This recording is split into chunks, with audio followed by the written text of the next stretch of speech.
It was a late afternoon in Florida, the sun casting a warm golden glow over Mar-a-Lago's expansive grounds.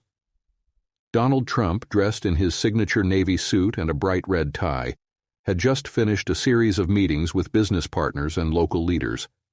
But instead of retreating to his private office to relax, Trump decided to take a walk, seeking a moment of solitude away from the whirlwind of his busy life.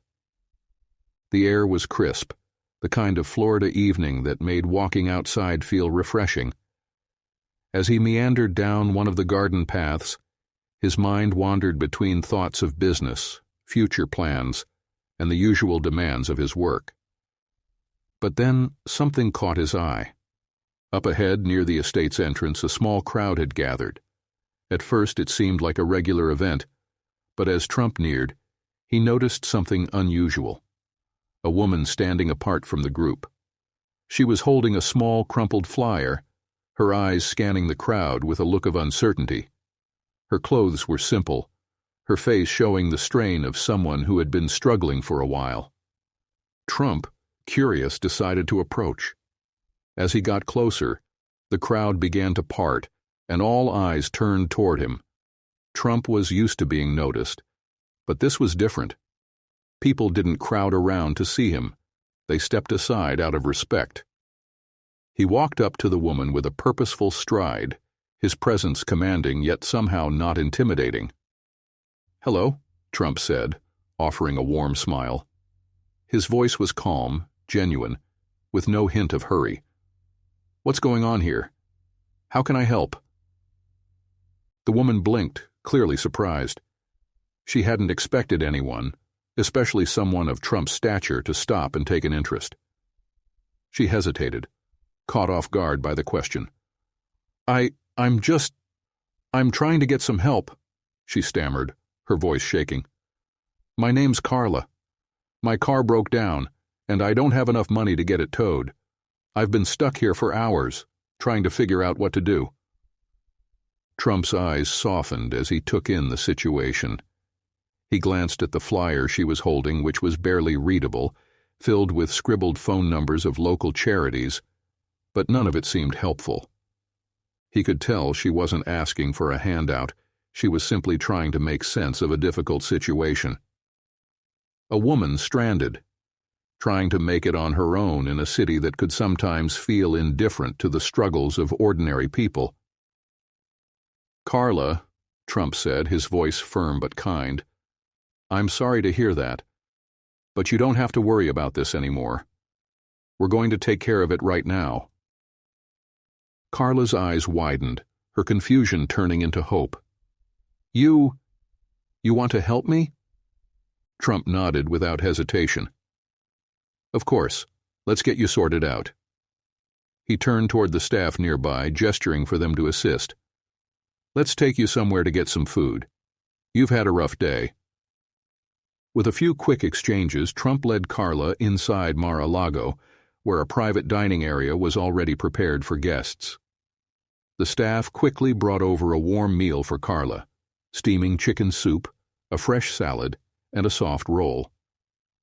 As Carla sat down at the table, Trump sat across from her, not rushing to finish his day, but giving her the time and space to talk. As she ate, they began to talk more. Trump learned that Carla was a single mother, recently relocated to Florida after leaving a difficult and abusive relationship in the North. She had come with high hopes for a fresh start, but found that the financial difficulties of life in a new city were more challenging than she'd anticipated. With a steady income from a local grocery store, Carla had managed to get by for a while. But when her car broke down earlier that day, everything had come to a standstill. "I've been trying so hard," Carla said, her voice barely above a whisper. "I just want to be able to provide a better life for my daughter. But every time I take one step forward, something pulls me back. I don't know what else to do." Trump listened closely, his gaze steady and attentive. He could see the exhaustion in her eyes, the weight of 1,000 small burdens pressing down on her. But he also saw something else, a woman who was fighting for her family, doing everything she could to keep moving forward.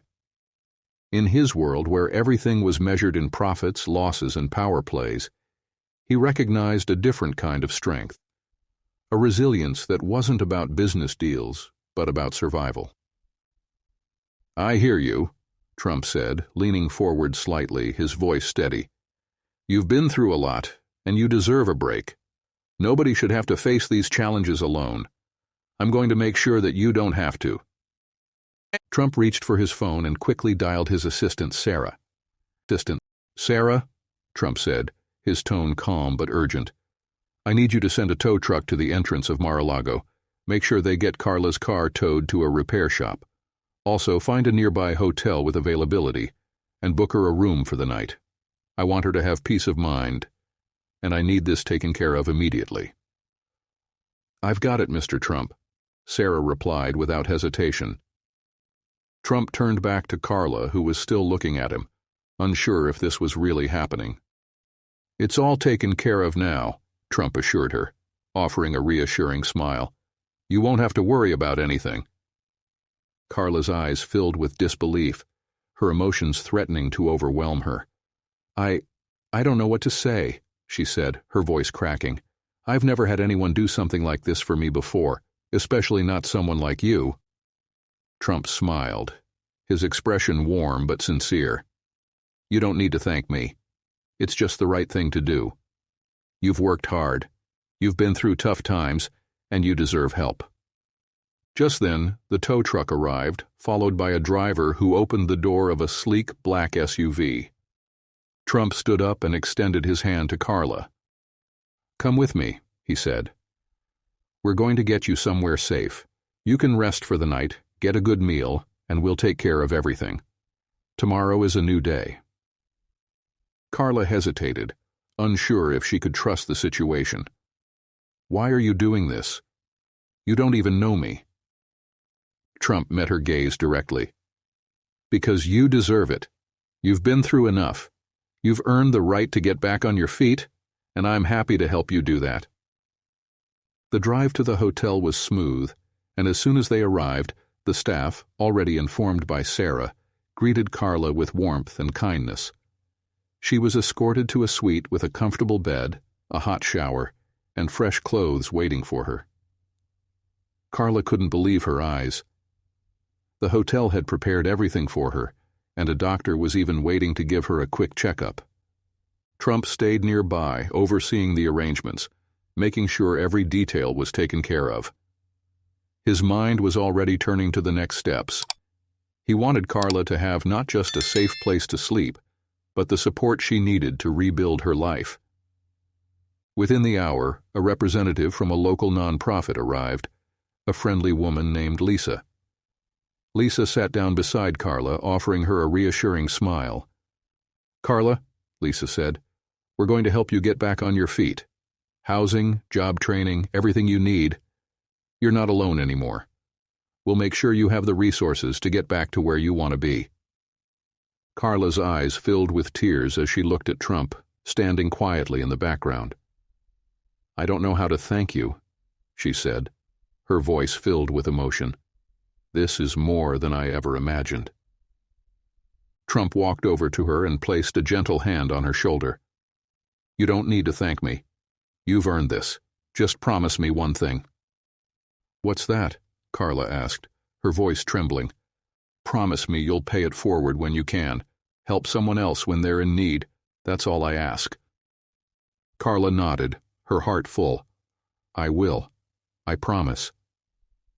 By the next morning, Carla had a clear plan for the future. The nonprofit had found her temporary housing, and Trump had arranged for his foundation to cover her rent for the first 6 months. He even handed her a check to help cover immediate expenses, giving her a fresh start. Before Trump left the hotel, Carla stopped him. "Mr. Trump," she said, her voice now steady with gratitude, "you've changed my life.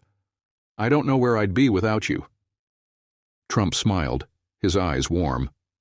"You've always had the power to change your life, Carla. You just needed someone to remind you. Now go out there and make it happen." As Trump left the hotel, heading back into the bustling streets of Florida, he felt a quiet sense of pride. In a few short hours, one person's life had been completely transformed. And as for Carla, the future was no longer uncertain. With the help she needed, she now had the chance to build a better life for herself and her daughter. It was a reminder that sometimes the greatest acts of kindness come when we least expect them, and when we're willing to help, we change the course of someone's life forever.